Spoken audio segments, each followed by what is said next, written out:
welcome to lecture number 5, Exposing the Enemies of Freedom. I want to start off with a quote from a famous Chinese general and military strategist by the name of Sun Tzu. Over 1,000 years ago, he wrote a book by the name of The Art of War, and has been looked at for centuries now as probably the greatest military strategy book ever written.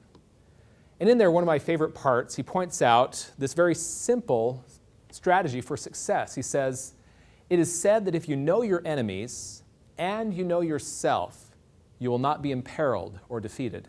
In 100 battles, essentially you're undefeatable." But then he cautions us, if you do not know your enemies, but you do know yourself, you will win one and you'll lose one. It's pretty much a draw at that point.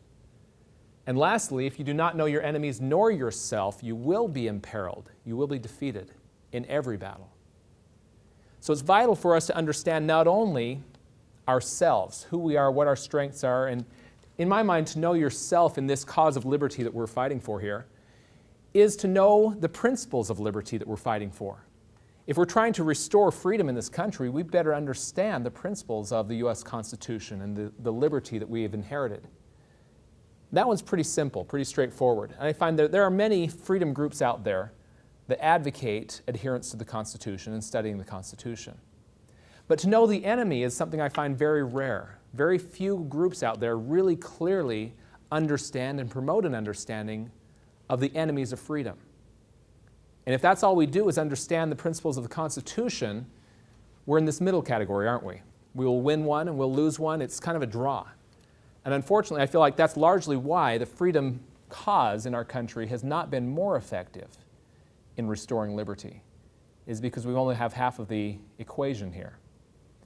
So with that understanding, I want to go back to something I mentioned at the beginning of Lecture 4, and that is our Pledge of Allegiance to the Republic.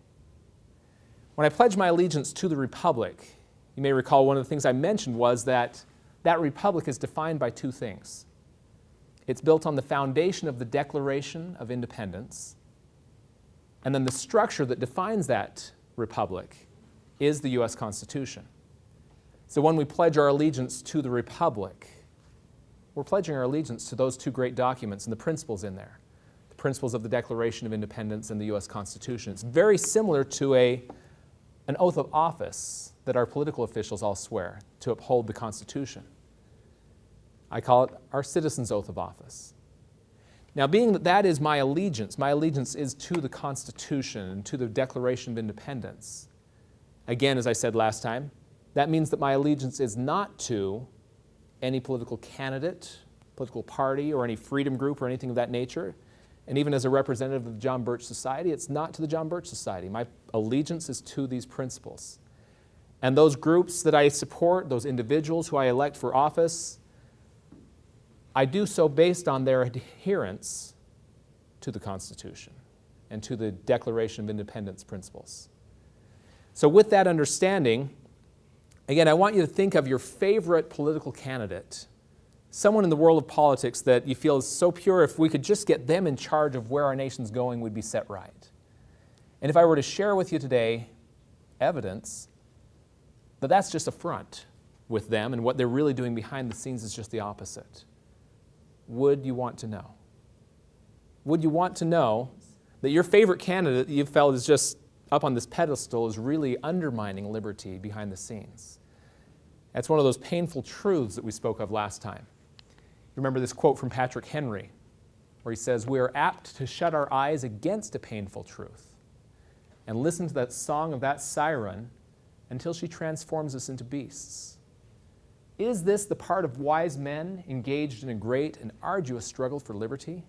Clearly that's not wise to ignore the truth, is it?" He goes on and says, "For my part, whatever anguish of spirit it may cost, I'm willing to know the whole truth, to know the worst and to provide for it." I used that quote last time because some of the things we had to cover in Lecture 4 were a painful truth to me, were difficult for me to hear and to accept. But I finally did take the same view that Patrick Henry does here. I'm willing to know the truth no matter how painful it is, because we must understand the enemy. We must know who they are, what they're working for, or else we will not win. as Sun Tzu pointed out. So with that understanding, I want to go into probably what I would consider the very first politically incorrect word, the C word, the dreaded C word. And I want you to notice how you respond when I say the word. The word is conspiracy. How does that word feel to you? The word conspiracy, I was always trained as a word you don't go into. You don't talk about conspiracies. You're crazy, you're a kook if you go into any kind of conspiracies. Now, first of all, I want to define what a conspiracy is and what it's not. A conspiracy is simply these three things. It is two or more people working in secret toward evil ends. So, if a couple of us were planning a surprise party for Gloria here and it's secret, are we a conspiracy? No. I suppose that depends on what we have planned for the party, doesn't it? But if it's toward evil ends, that would be a conspiracy. But generally, a surprise party is something that's kind and whatever else, so that would not be a conspiracy. On the other hand, if a few of us were conspiring to rob a local store or a local bank, that's two or more people working in secret toward evil ends, right? Is that a conspiracy? Yes. It is. Does that ever happen? Yeah. It sure does. So you're all conspiracy theorists then, aren't you? Well, not exactly. Not exactly. And I'm leading you intentionally, but there's a difference between conspiracy theory and conspiracy fact. And that's the point I want to make right here, is that it's important to understand that difference. Conspiracy theory is speculation. It's speculation in that we don't know for sure, but I suspect this or that. And what I want you to remember, most important on this part, is it's vitally important we do not spend our time promoting speculative conspiracy theories. The reason why was made very clear to me by a friend of mine who does this. They love to get into the speculative conspiracy theories, and it seems like about every 6 months they contact me with the latest passing theory that our government's going to collapse in the next few months, and it's going to be total catastrophe and whatever else.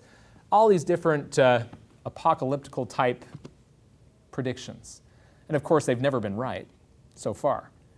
But because they're constantly advocating all these speculative theories, no one trusts them. They've lost their influence in their community. You see why that's so important? We must stay away from the speculative conspiracy theory. And trust me, there's plenty of well-documented conspiracy fact. If you're interested in that type of thing, there's plenty to spend our time on that we do know. In fact, it's vital that we understand what conspiracy fact is working against our liberties. So with that warning, we'll continue here. I want to start off with a little bit of history here, and we'll move forward in our little timeline. Starting in 1776. That year should ring a bell to everyone here. If not, maybe this picture will help. July 4th, 1776, you all remember. Great day. We celebrate Independence Day, when our brave forefathers, 56 brave men, put their signatures on the Declaration of Independence, knowing that that was signing their death warrant. This would be viewed, in the eyes of King George, as treason, punishable by a very brutal death. And they knew it. Now, what they were doing on that day, I would say, comes down to these two words. They were declaring our sovereignty and independence. Now, we all use the independence word in reference to it. But the reason I include the word sovereignty, what the word sovereignty means is there's no one higher. There's no higher authority for us to answer to. And the reason I bring this up is this is the main theme that we'll be discussing today, is sovereignty and independence. They declared our sovereignty and independence. We are not answering to any higher power. We call our own shots. That is the principles of the Declaration of Independence at its very core. We are independent. We are self-governing. There is no higher power we have to answer to. And so, typically, the enemies of freedom are working at that root. They're working at undermining our sovereignty, our independence to rule ourselves. For example, perhaps coincidentally, also in 1776, May 1st, 1776 is a very key day to be aware of on the other side of this issue, on the side of enemies of freedom. This man by the name of Adam, and if you're German, you'd say it Weishaupt, or Americans usually call him just Weishaupt. Adam Weishaupt created the Bavarian Order of the Illuminati on May 1st of 1776. Now, the Illuminati is one of those topics that I also must caution you on. If you did a little bit of an internet search trying to learn about the Illuminati, chances are you will find far more fiction and speculative conspiracy theory than you will find fact. Whether that's intentional or not, I don't know. But it is difficult to sort the fiction from the fact when it comes to the Illuminati. For that reason, I will go through some of what we truly do know and point in the direction of some good sources. Because the Illuminati has been labeled as many different things. My favorite speculative conspiracy theory, which I do not believe, just so you know. I don't believe this one, but if you search on the internet long enough, you will run across the theory that the Illuminati is an alien race from the planet Draco. They're reptiles, cold-blooded, and they shapeshift to look human. They've come here to Earth to take over the world. Now, I have a hard time believing that one. Even though I admit that Hillary Clinton is pretty cold-blooded, I have a hard time believing that she might be an alien reptile from the planet Draco that shapeshifts. But just an example. And so it's vitally important that we stick with what we really do know. And there's plenty here. For example, this is some of their stated objectives, this list here. And I want you to briefly note this list. Starting with the top one, their goal to overthrow all governments of the world, destroy all religions, mandatory atheism worldwide, abolish the ownership of private property, and glorify sensuality, immorality, repudiate marriage. There should be no marriage left in the world. And the state would raise children. There would be no parental role. And lastly, the goal of world government. Now, if they're a secret organization, how do we know all this about them? The story behind that's very interesting. Adam Weishaupt actually began infiltrating the Masonic lodges of Europe and using their recruiting grounds as his recruiting grounds to find those that could be loyal to his cause. And he used those Masonic lodges to jockey for positions of power in the various governments of Europe and began to try to destabilize the governments of Europe. In fact, I'm told by a French exchange student, if you attended the public schools in France, you would learn all about the history of the Illuminati. Over here in America, it's just a crazy conspiracy theory, right? But over in France, they're taught about how the Illuminati actually led to the French Revolution. That was their intention, to destabilize the governments, to overthrow it, to put their own people in power. That was the source of the French Revolution. Very interesting. Now, as he was orchestrating this all over Europe with all these different cells throughout the Masonic lodges there, one day, one of his couriers transporting his directions back and forth between different cells, riding his horse in a lightning storm, was struck by lightning and killed. And all the documentation that was on his person fell into the authorities' hands, and it exposed their conspiracy. And that's how we found out about what they were trying to do. In fact, this book in the bottom left corner here, I'm sure you can all read that. It says Proofs of a Conspiracy. It's published by John Robison in the year 1798. And still today, the John Birch Society continues to publish that and make it available. In that book, that was written as a warning to the world. They tried to root out this Illuminati as much as they could, but they knew they didn't get them all. And this conspiracy continued. So as a way to thwart their plans, some books were published, including this one, to expose their plans to the world.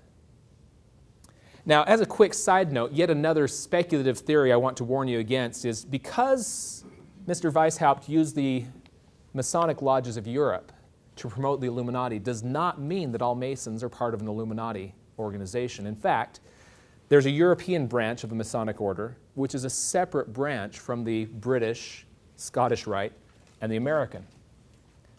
And we don't have any well-documented evidence showing that they ever chose to use that same strategy with the British and American branches of the Masonic order. So I want to steer you away from that. Many great patriots are part of the Masonic order, and there's no reason to suspect them. Okay, So moving forward, this book did start to get the information about the Illuminati out to the public. In fact, George Washington was sent a copy right around the year 1800. A friend sent it to him, asked him about it, and he responded saying, yes, I'm familiar with this. Here's some of what he said. He said, I have heard much of the nefarious and dangerous plan and doctrines of the Illuminati. Notice the words, nefarious and dangerous. That sounds like he doesn't like them, right? Nefarious is very evil and dangerous. Okay. He goes on to say, it was not my intention to doubt that the doctrines of the Illuminati and the principles of Jacobinism, which is another name for them, had not spread to the United States. On the contrary, no one is more truly satisfied of this fact as I am.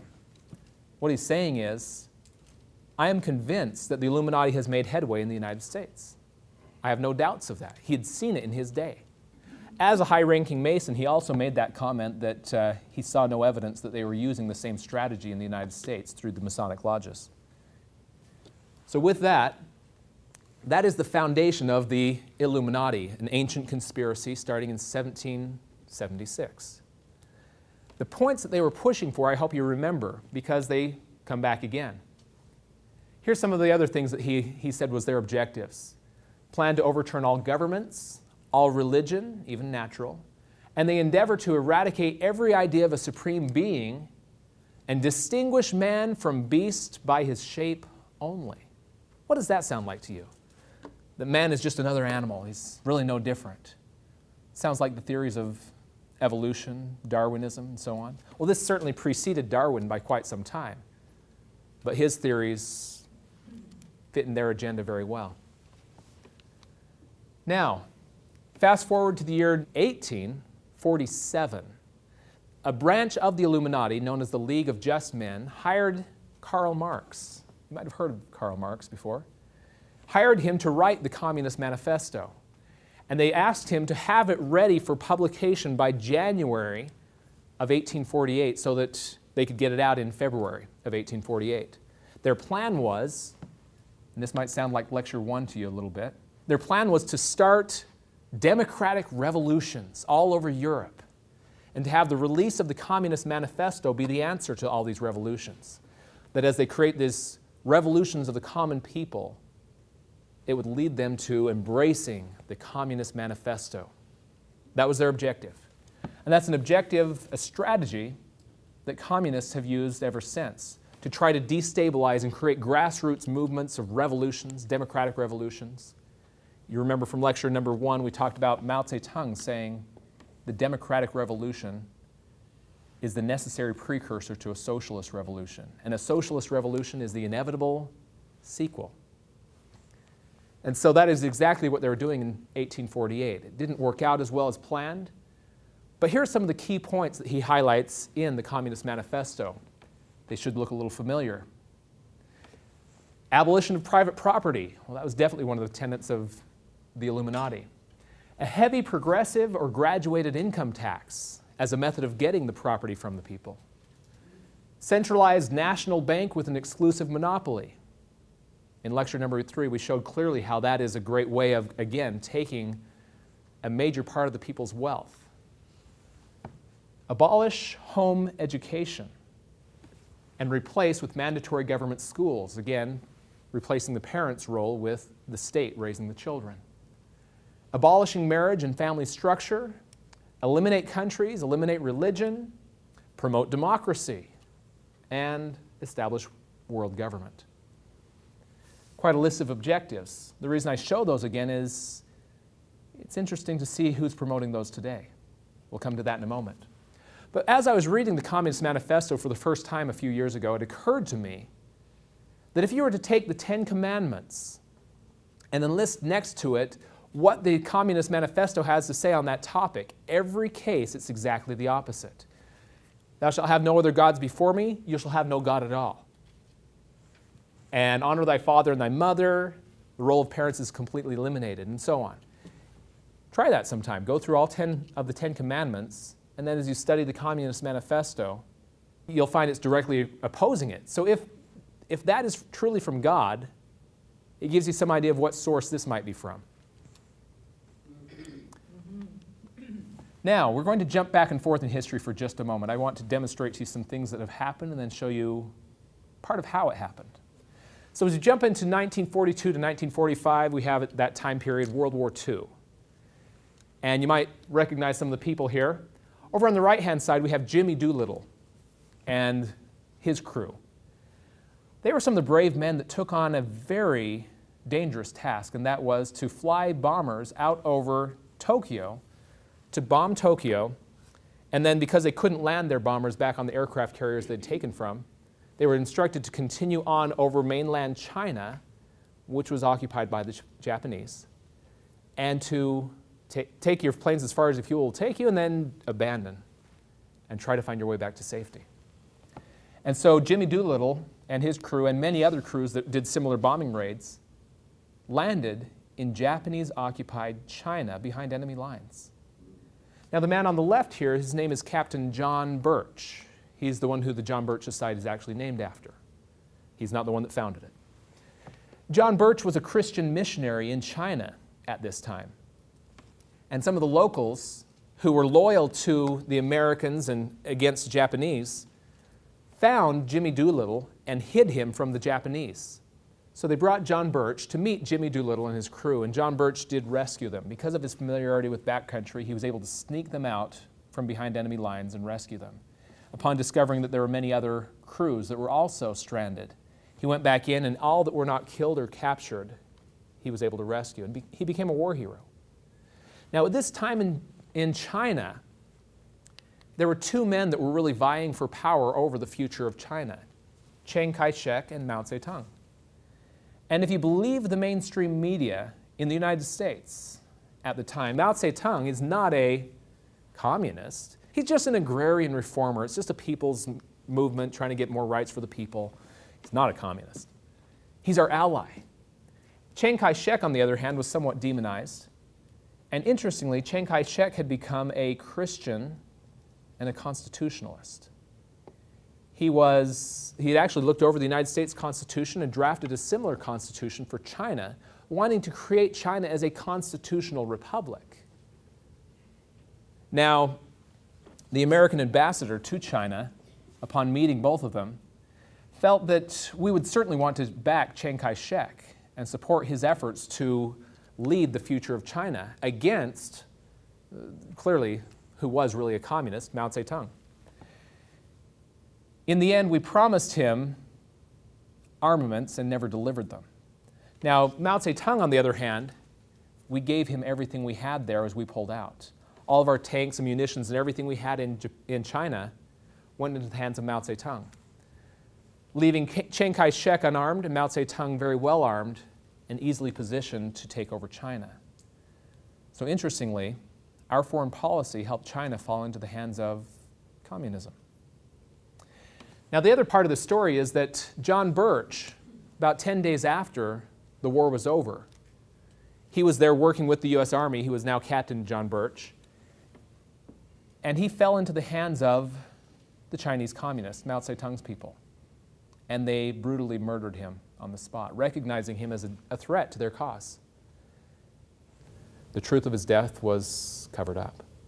It was actually classified information. If an American hero had hit the headlines as having been murdered by what was supposed to be our ally, that would have painted Mao Zedong as a very different figure than the media had portrayed him as up until that point. It would have greatly undermined their efforts to help him come to power. So it was covered up. It wasn't until about a decade later that a member of U.S. Congress discovered the secret files of John Birch and blew the lid off of it. Two great books on the topic, The Secret File of John Birch, and then The Life of John Birch. This one happens to be written by Robert Welch, who is the founder of the John Birch Society. He was a big fan of John Birch and received permission from his parents to name this organization after him.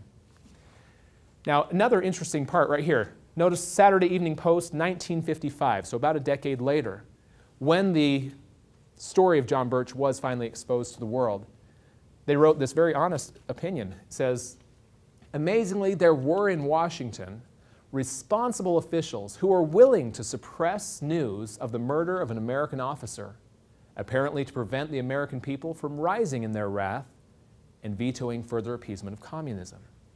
The point is, why did they cover up the death of John Birch? So that we would continue appeasing communism, allowing Mao Zedong to come to power. Very interesting. Next, I want to go back in time a little bit to show you some of how this came to be. How were there people in Washington that were appeasing communism very clearly? In this year, 1913, we have two men on the scene here. You might recognize President Woodrow Wilson. But the man to his right, far less known, but he really should be a prominent man in American history. His name is Colonel, though he was never a colonel, honorary title, Colonel Edward Mandell House. And Colonel House really was the president's puppeteer, you could say, the one who ran the presidency during the Wilson administration. Woodrow Wilson openly admitted, "No two men have ever thought as alike as we. He's my alter ego, my other self." He said that this was the man that he spoke to first thing in the morning, last thing at night, and at every decision throughout the day. If there ever was a presidency being run behind the scenes, this was one of them. Now, who was this Mr. House, and what was his objectives, his agenda? Fortunately, he wrote a book for us that clearly outlines what he wanted to do. The book was called Philip Dru, Administrator. It's a rather poor written novel, actually. But in this novel, Philip Dru, the hero, represents Mr. House. And in there, he describes how he would manufacture and control a president. He showed us plans for a League of Nations that almost exactly mirrored the actual League of Nations proposal that Woodrow Wilson proposed a few years later. But most notably, he declared his primary objective was to pursue socialism as dreamed of by Karl Marx.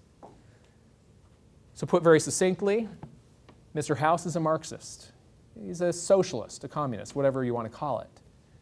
And he was pursuing socialism, pursuing Marxism. Here are some of the things he also sought to do. For example, the Wilson administration passed the 16th Amendment in 1913. The 16th Amendment was the excuse for our heavy progressive income tax, which happens to be Communist Manifesto plank number 2. They also implemented the Federal Reserve Act of 1913, which is Communist Manifesto plank number 5. And the 17th Amendment, which removed the power of the state legislature to check federal usurpation of power. Our state legislature used to appoint U.S. senators. U.S. senators were accountable to the state government from which they came. The reason that's important is, if the federal government is to steal power they were not given, according to the 10th Amendment, all powers not given by the Constitution to the federal government were reserved to the states or to the people. So if they're taking power, they're either taking it from the states or the people. The purpose of U.S. senators prior to the 17th Amendment was to make sure that the federal government didn't steal state power. Since 1913, they've had no one there keeping an eye on that. And the federal government has taken a tremendous amount of power from the states, where today the states feel like they just have to do whatever the federal government tells them. Very much reversed from the original system. Speaking against the establishment of the Federal Reserve, Charles A. Lindbergh Sr., father of the famous aviator, declared that this act, the Federal Reserve Act, establishes the most gigantic trust, meaning money trust or monetary power, the most gigantic trust on earth. When the president signs the bill, the invisible government of a monetary power will be legalized. The worst legislative crime of the ages is perpetrated by this banking and currency bill. Do you suppose we need to look back through the history and see which way he voted on it? I think it's pretty clear he was very much against the Federal Reserve Act, feeling like it would create invisible government. It would create a power behind the scenes that would be very dangerous. One other thing we touched on, the history of inflation before the Federal Reserve. One of the propaganda of why we have to pass this Federal Reserve Act was the out-of-control inflation up until 1913. Here we have 250 years of inflation with a little blip every once in a while whenever we go to war. Now, out-of-control inflation leads to, here we go, with this is inflation that's now under control, shooting straight up. Inflation under control for whose benefit? For theirs, not ours. One other thing I pointed out was the TARP bill, as you may remember, which was passed by U.S. Congress as $850 billion. Before Congress even passed the TARP bill, I noted on the Federal Reserve's reporting website, the monetary base had just increased by about $900 billion. The week that Congress said no to the first version of the TARP bill, they were still working out the details. In other words, the Federal Reserve looked like they were moving ahead with the TARP bill, whether or not it was going to pass. And due to the partial audit that occurred back in early of 2011, we discovered that not only did they do this, but they've also, under the table, been sending trillions of dollars to U.S. and foreign banks in the form of additional bailouts. Over $16 trillion of additional bailouts that were never authorized by Congress. Just some examples of the power that Mr. Lord Mayor Amschel Rothschild refers to. Let us control the money of a nation, and we care not who makes its laws. It's what I call the other golden rule. He who has the gold makes the rules. So, just as a brief review of some of our past lectures, first of all, this statement from Nikita Khrushchev when he came to America to learn about our agriculture from Ezra Taft Benson. He told Mr. Benson that your children will live under communism. And Benson's reply was, oh no, we will do everything we can to fight you and to keep from our country falling into communism. Khrushchev responds, you Americans are so gullible. No, you won't accept communism outright, but we'll keep feeding you small doses of socialism until you finally wake up and find you already have communism. We won't have to fight you. We'll so weaken your economy until you fall like overripe fruit into our hands. And so what we've covered in the last 4 lectures is various ways in which they do exactly that, to weaken our economy. You remember the dangers of democracy. The democracies always fail due to loose fiscal policy. The quote from Alexander Tytler from the book, where he says that democracies never last long. They last until the people recognize they can vote themselves money from the public treasury. At which point, they always then vote for the candidate who promises the most benefits, money from the public treasury, resulting in the fact that democracies always collapse to loose fiscal policy. They spend themselves into collapse. Look at Europe today, that's exactly what has happened. Europe is on the brink of financial ruin because they adopted democracy, which led to socialism, which is leading to their financial collapse. We covered in Lecture 2 how through creative interpretation of the Constitution, interpretations that were never intended by those who wrote it, they've found supposedly unlimited power in the General Welfare Clause, or the Interstate Commerce Clause, or the Necessary and Proper Clause. And how by truly adhering to what is clearly the original intent of the Constitution, our federal government would be only about 20% its size of what it is today. But by getting the Constitution out of the way, we're again moving towards unlimited government, helping fulfill the vision of Khrushchev there.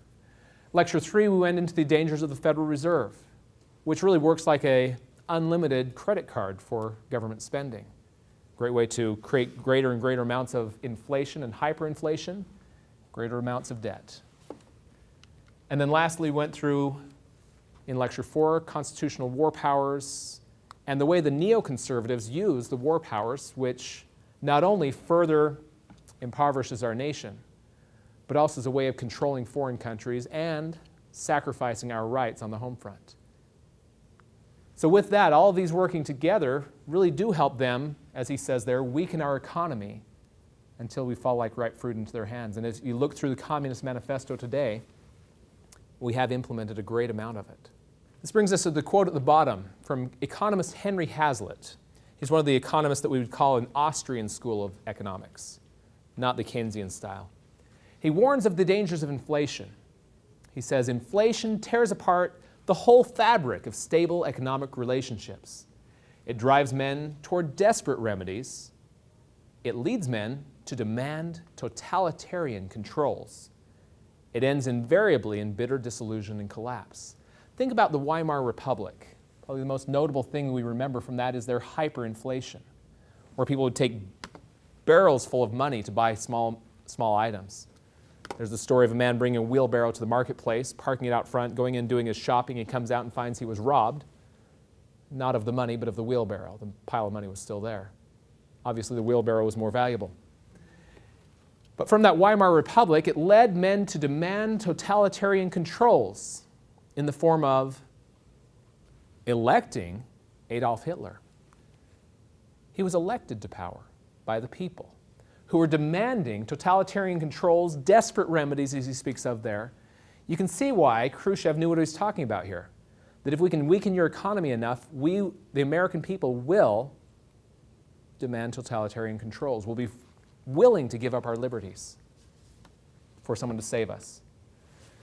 Now, one of the objectives of the Wilson administration and of Mr. House that wasn't realized was the establishment of the League of Nations, which would be, had it been implemented, to a degree, a world governing body. The Senate was wise to not ratify that. So in place of that, in 1921, he and a group of others started this organization known as the Council on Foreign Relations. And their objective, we'll go into very clearly here in the next few slides. First, we have a video clip to give you a little bit of a taste of what the Council on Foreign Relations is and who's involved, that type of thing. It's good to be back at the Council on Foreign Relations. As Pete mentioned, I've been a member for a long time and was actually a director for some period of time. I never mentioned that when I was campaigning for re-election back home in Wyoming. So Dick Cheney, former director of the Council on Foreign Relations, found that was quite interesting, but he also didn't want to mention that when he's running for re-election, thought that might not go over so well with the people of Wyoming. Next video here, we have Hillary Clinton and the president of the CFR, Richard Haass. Thank you very much, Richard, and I am delighted to be here in these new headquarters. I have been often to, I guess, the mothership in New York City, but it's good to have an outpost of the Council right here down the street from the State Department. We get a lot of advice from the Council, so this will mean I won't have as far to go to be told what we should be doing and how we should think about the future. You catch what she just admitted? She's admitting that this organization tells her what we should be doing and how we should think. Now, I find that's a little surprising that Dick Cheney, a strong Republican conservative, could be the president of an organization, director as he put it, that someone like Hillary Clinton, a strong liberal Democrat, would get her marching orders from. That seemed like, at least initially to me, quite a contradiction. But as we went into the understanding of the neoconservative movement, they're not that different after all. That neoconservatives and the socialist leanings of the modern-day progressives have much more in common than they do different from each other. The next video clip I want to go into has a little bit of history of the media. Now, it might come as a surprise to some of you that our media is controlled and biased.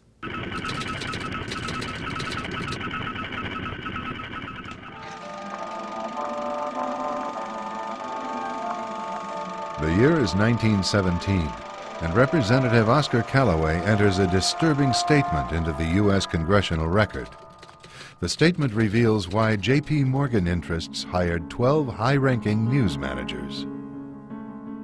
The 12 were asked to determine the most influential newspapers in America. They were to figure out how many news organizations it would take to control generally the policy of the daily press of the United States.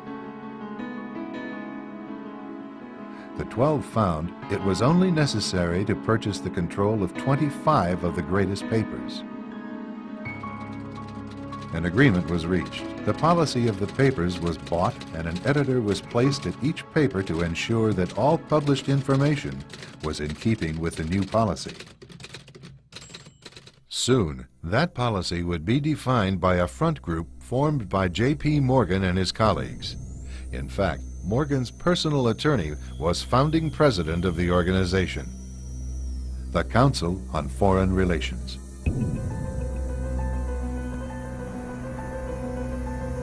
Today, the CFR maintains that its goal is to increase America's understanding of the world. However, the actual objective of this highly exclusive club is revealed by the rare admissions of the insiders themselves. In the early 60s, a Georgetown University professor collects information for a book favorable to the network of powerful men who founded the CFR. For 2 years, Professor Carroll Quigley is allowed to examine the confidential papers and secret records of this network.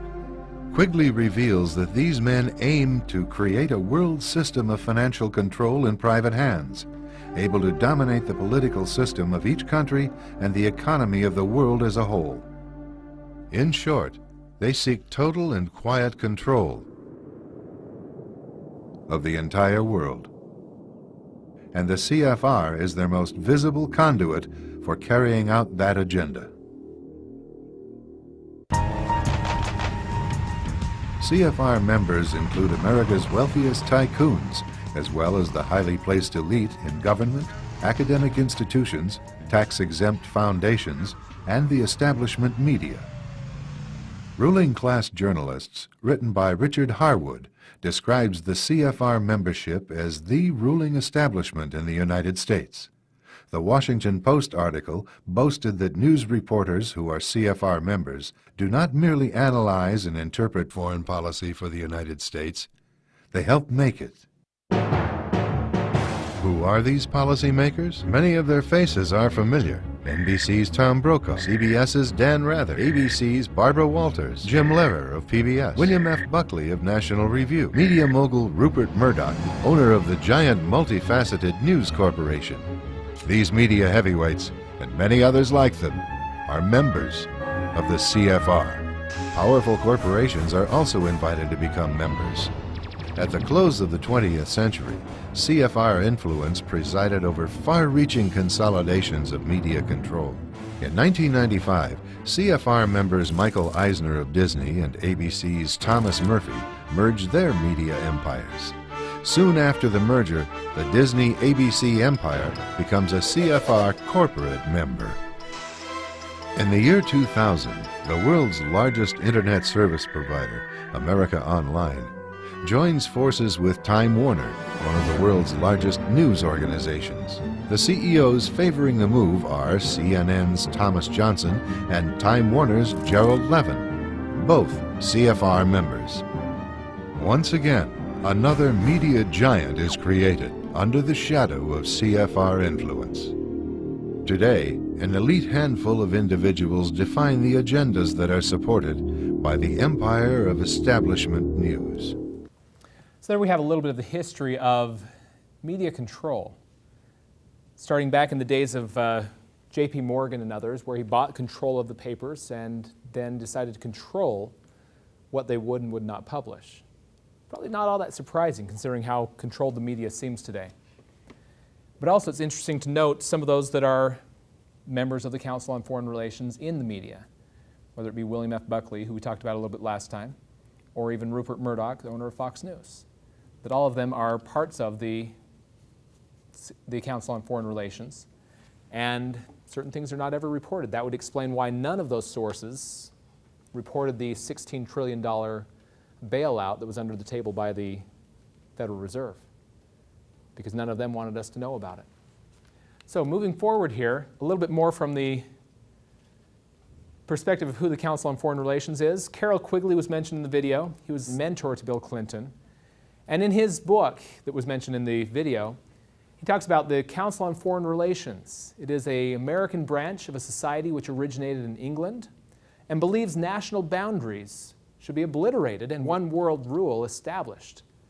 Does that sound familiar? We've found a few groups throughout the years that believe in that very thing, from Weishaupt's Illuminati, Karl Marx's Communist Manifesto, all promote this very same thing. I went onto their website a few years ago, and this is one of their claims to fame they had right on the front of their website. It says, through its membership, meetings, and studies, it has been called the most powerful agent of the United States foreign policy outside the State Department. Now, they're saying outside the State Department. I disagree with that one word, outside. Because over the last several decades, every U.S. Secretary of State has either been a member or at least a close affiliate, like Hillary Clinton, of the Council on Foreign Relations. Hillary herself is not a member, though her husband is. And she clearly declared where she's getting her marching orders from. Every Secretary of State for decades has been following their direction. And so I would say outside and inside the State Department. And that's largely why we've had so many very bizarre things coming from the State Department that has been harmful to our foreign policy, such as appeasing of Mao Zedong and helping him come to power. Now, Admiral Chester Ward is one who was a member of the Council on Foreign Relations for about 16 years before he really got an idea of what they were about and resigned in disgust. Began speaking out against them and exposing them. This one, he says in this three-part quote, "Once the ruling members of the CFR have decided that the U.S. government should adopt a particular policy, the very substantial research facilities of the CFR are put to work to develop arguments, intellectual and emotional, to support the new policy, and to confound and discredit intellectually and politically any opposition." You've probably seen some of that. For example, I know a man who's a climate physicist who has mountains of evidence against the theories of global warming.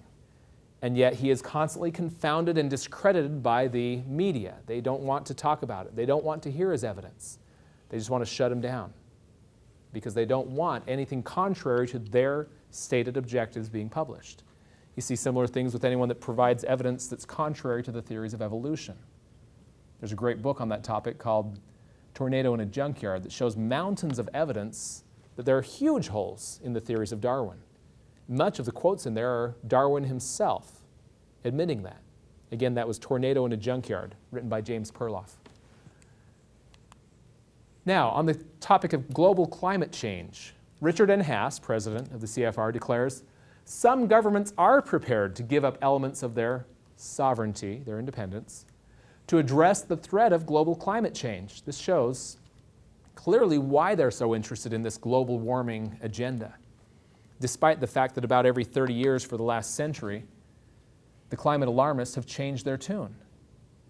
That about every 30 years it's the coming ice age, and then 30 years later it's coming global warming, and then coming ice age, and they keep going back and forth. In fact, lately I just saw a few headlines saying the glaciers are increasing in size. And the temperatures we've seen over the last decade have actually been declining. So we're probably about due for another shift in their claims. Get ready for the claims of a coming ice age again. You may remember a few years ago, this would be about 2009, there was this great summit happening, the Climate Environmentalist Summit in Copenhagen, pursuing what they called the Copenhagen Treaty. This organization, Socialist International, had a very strong presence at this international convention. And here's what they felt was the objective of the Copenhagen Treaty. George Papandreou, president of Socialist International, and also the Prime Minister of Greece, says, "At this time we are observing the birth of global governance. As we come together with this treaty for how to address climate change, it will birth global governance." Incidentally, on a side note of who the Socialist International is, this is their open statement to the world. "The ultimate objective of the parties of the Socialist International is nothing less than world government.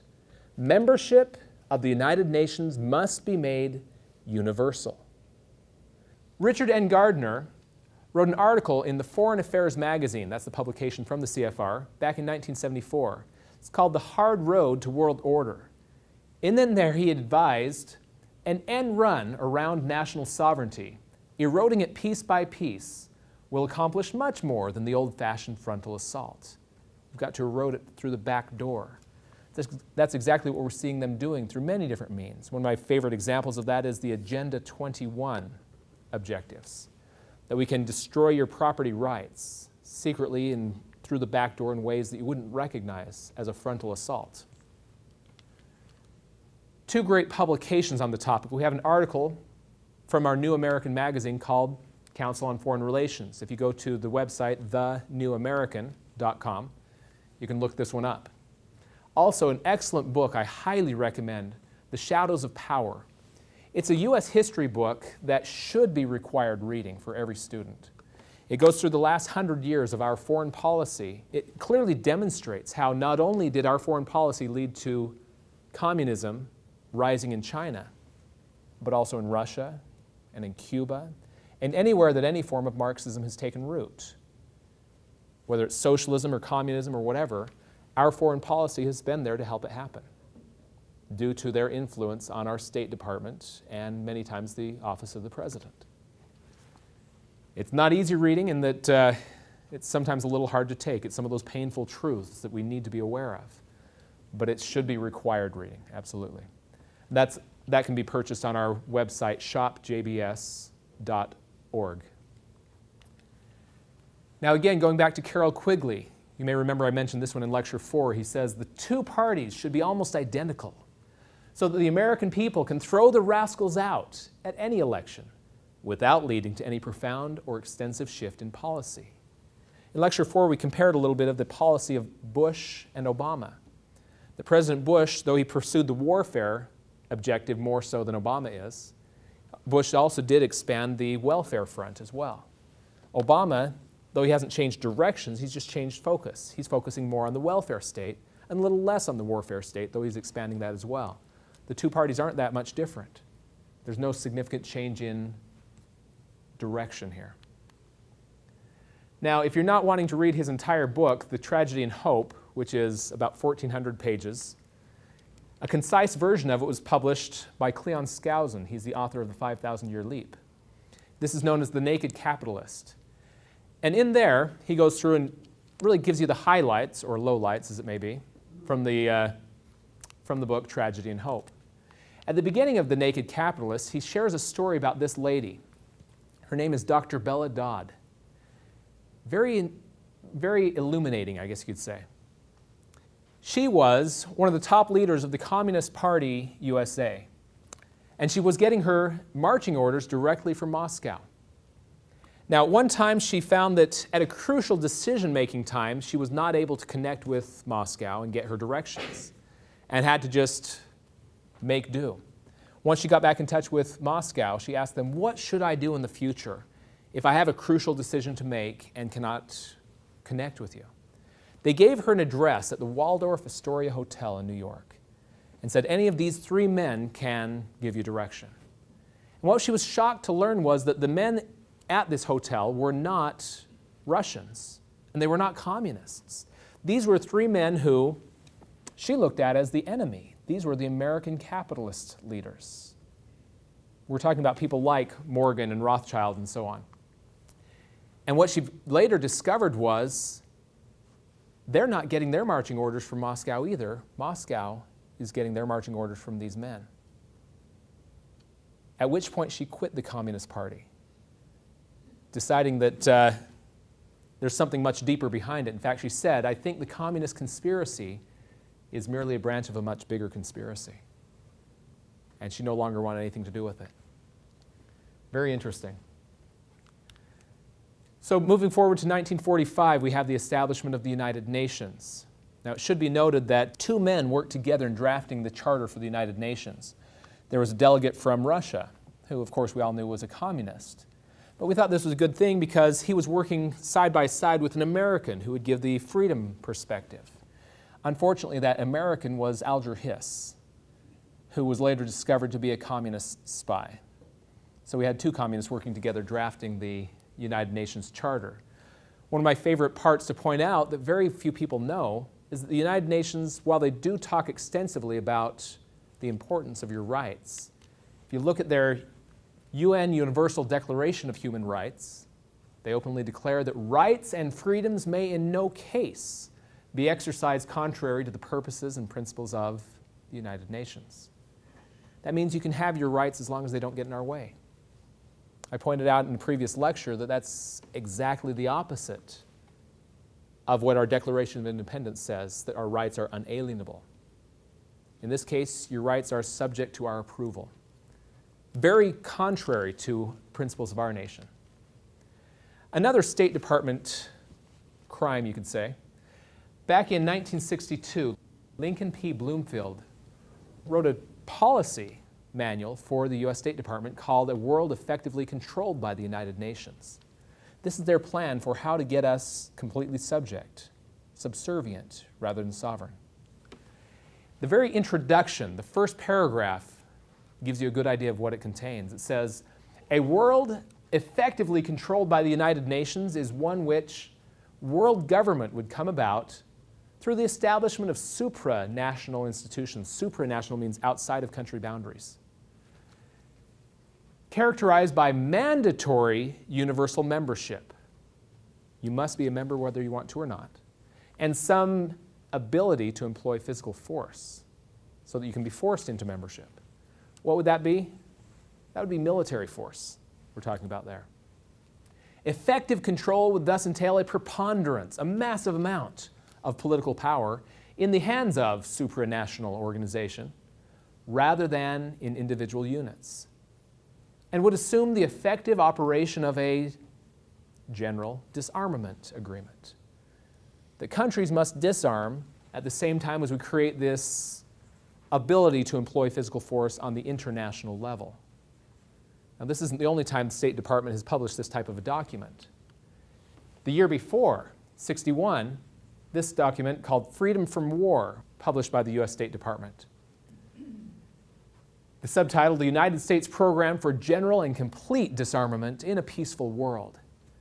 At the bottom, I've given you a little excerpt from it. It says, the Freedom from War prescribes progressive, controlled disarmament of all nations of the world to a point where no state, meaning no nation, would have the military power to challenge the progressively strengthened UN peace force.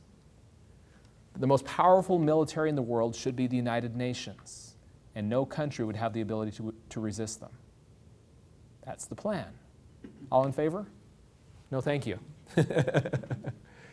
In addition to that, if you're ever wondering what the United Nations position is on our Second Amendment and our right to bear arms, they have this statue out in the front of their building in the U.S. headquarters, which you might think that's just a new design for how to shoot around corners. But I think it means much more than that, doesn't it? Another great book on the topic, The Global Gun Grab, which shows clearly the United Nations campaign to disarm America. They clearly want us disarmed.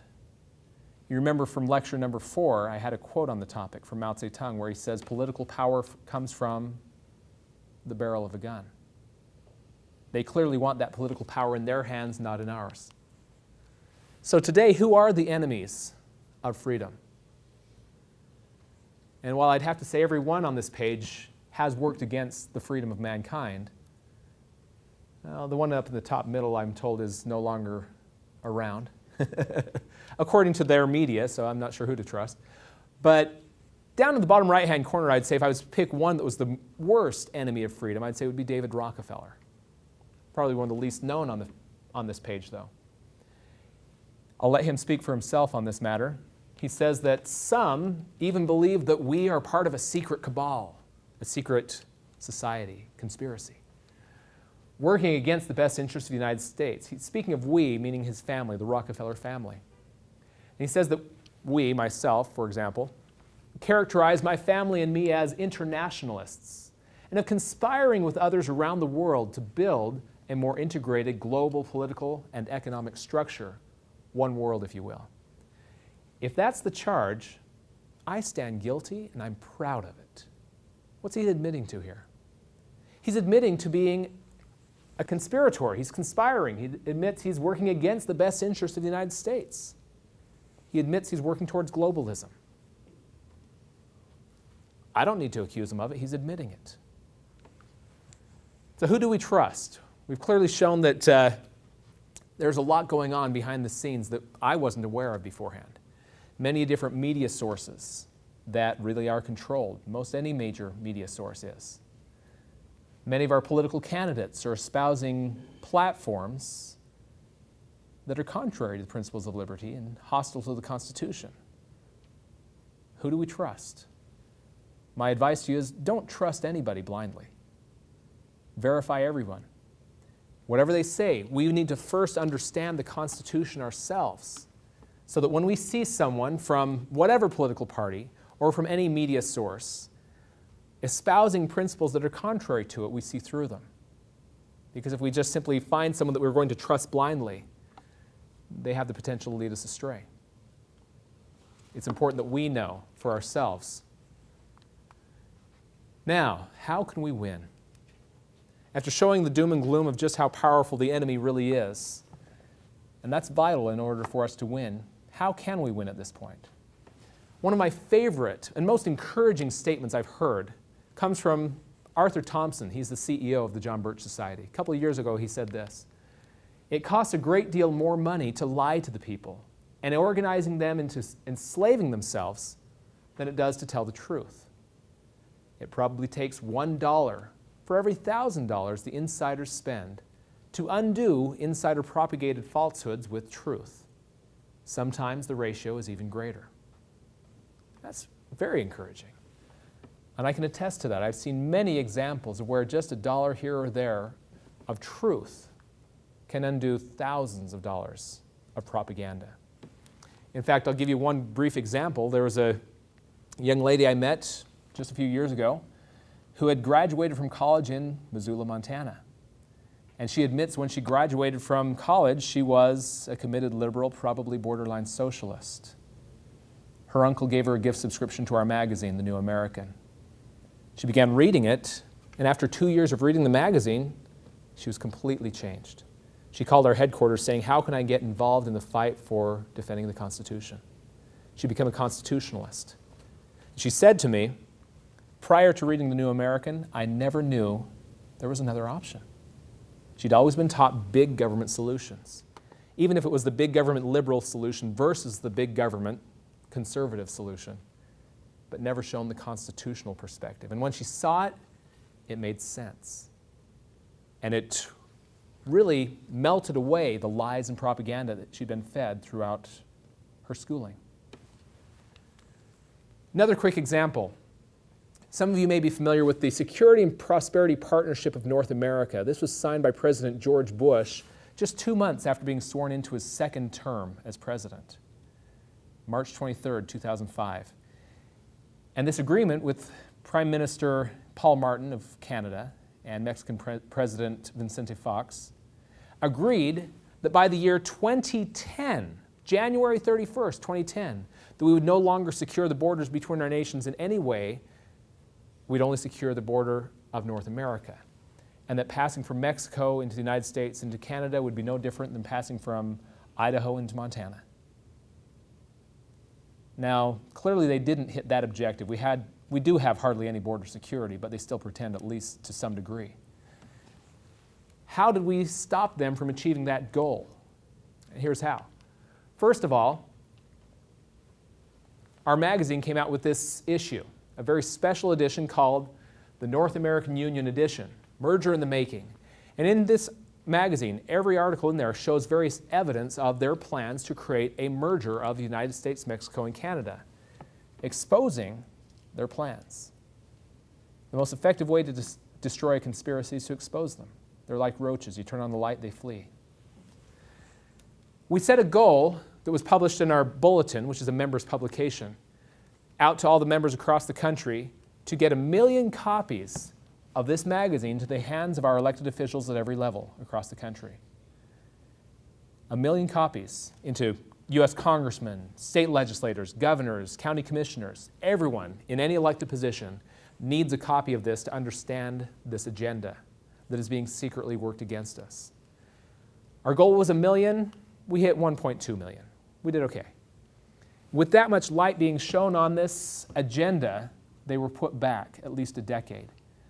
It looks like now they're shooting for about, actually, the year 2020 for implementing that same agenda. They're renaming it, repackaging it, trying to pass it off again. But we were able to put them back in their schedule. The reason I show you this is just simply to show you some of the patterns of how we can win. As we help people understand the principles of liberty and as we expose the enemy's plans, we win. It's really very simple. It brings me back to, you may remember some of these great paintings. I love the painting of George Washington there praying by Arnold Freeberg. The reason I bring this up is that when we were in our war for independence, the odds were tremendously against us. We had this ragtag band trying to take on the greatest military power in the world. historians estimate that only about 3% of the population were the ones that were vigorously fighting for our freedom. Only 3%. And yet with that, we saw many great miracles that came to our aid. I'll tell just one. I sometimes give lectures just talking about the miracles that made America. And that could be quite a lengthy discussion because there are many. I have a friend that's writing a book where he declares there's at least 60 times where George Washington wrote back to Congress saying, "Yet again today, we have seen the hand of divine providence coming to our aid." The very conclusion of our war for independence was the Battle of Yorktown, where Washington and his troops laid siege to Yorktown. We had Cornwallis holed up in Yorktown, and he had just received word that reinforcements were on their way just a few days out. And so he could easily just bunker in and hold out until the reinforcements came. What Cornwallis decided to do instead was, they're right on the York River. We could ferry across the York River and escape. So he began doing that, and with gathering up all the boats and barges and anything they could get together, they took the first shipment across the York River. As soon as they landed, gale force winds picked up, unlike they'd ever seen before, and took all their boats and barges out to sea, leaving them with no way to continue this escape. Now, this is by far not the only example of this type of thing happening, but every time at just the right moment, the weather changes or something of that nature, leading to our advantage, their disadvantage. So many times that one British general was heard declaring, "It seems as if even the God of heaven is on Washington's side," in despair. I believe he was on Washington's side. I've seen far too many examples of that. The reason I point this out is that continues today. I've seen, again, many examples in our day where I would say clearly the God of heaven is on the side of freedom. I'll give you one example. A number of years ago when I lived in Idaho, there was a proposal before the state legislature to put on the ballot that coming fall an amendment to preserve the traditional definition of marriage against activist judges. They wanted to amend the state constitution so that activist judges couldn't somehow interpret our state constitution to allow same-gender marriage. Now, the people of Idaho generally very strongly supported this. I went to testify before the state legislature. I went to the House, and the House members told me, "Don't worry about this. It always passes the House. This is our third try." It's the Senate you need to worry about. And in the Senate, you need to worry about this one senator. There's a group of about 5 Republican senators that always vote with the Democrats on this. And if you get their ringleader, and they pointed out to me who he was, you get him to back down, the rest will as well. I went home and was pondering what we could do, because if the general body of people in his district knew that he was the one stopping this marriage amendment from progressing, they wouldn't support him in that. And after pondering over this for some time, I came up with an idea. I made up these little cards that says, "Help defend traditional family values," and on the backside, "How to contact your legislature." And it told what this bill was about and how to get in touch with your elected representatives. I lived in the town where this gentleman's district was, and I went around door by door, knocking on doors and saying, "I just wanted to inform you of something that's before the state Senate right now that I feel is very important, and wanted you to let your senator know how you feel about the matter." That's all we really did. And in the process of this, as I'd knock on doors, I'd find someone who would say, "Do you have any extras of those?" "Well, sure. How many do you want?" "Well, I'll take 20. "Okay, what area do you want to cover?" "I'll go cover these streets." "Great." And they'd take off. And people, little by little, would volunteer to spread these for me as well. Until when it was all said and done, I accounted for at least 500 of these cards being distributed in his district. Now, what I didn't know, a year later, I met a lady who did the same thing. I was covering the south half of his district. It was one of those gerrymandered districts that was very long, and I was only able to geographically reach the southern half. I met a lady that lived in the northern half of his district. She came up with a similar card. I didn't even know her. And she started passing out these cards, and she found other people standing up saying, "I'll take some of those cards and distribute them as well." And about 500 of her cards got distributed. And in the end, when it came time to vote on this bill, to put it on the ballot, the same senator came up and pounded the pulpit and said, "I'm still against this bill. But I have heard from over 1,000 of my constituents telling me if I didn't vote for it, I would never see the inside of the State House again.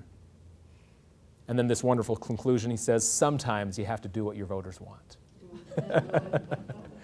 And again, I tell you this story because I want you to understand that there truly is miracles that happen in the fight for freedom. I want to conclude with the rest of a statement from Patrick Henry. I read to you the beginning part of his speech, but he says, "Besides, sir, we shall not fight our battles alone. There is a just God who presides over the destinies of nations and who will raise up friends to fight our battles for us." And then he concludes this very famous speech with the part we're familiar with. "Why stand we here idle? Is life so dear or peace so sweet as to be purchased at the price of chains and slavery? Forbid it, Almighty God. I know not what course others may take, but as for me, give me liberty or give me death." You can still feel the passion of that speech. That has been now handed on to us. We now have the responsibility to stand for liberty. We must first educate ourselves. We must understand the principles of liberty. And we must understand the enemies of freedom. And then from there we can work on educating our own communities. Don't worry about the whole country. All you need to do is focus on your own community, educating one here or one there as we start shifting the tide towards those that will stand for liberty. No matter how insurmountable the odds may seem, remember the odds that Washington's troops faced. It can be done. With that, thank you for joining us today.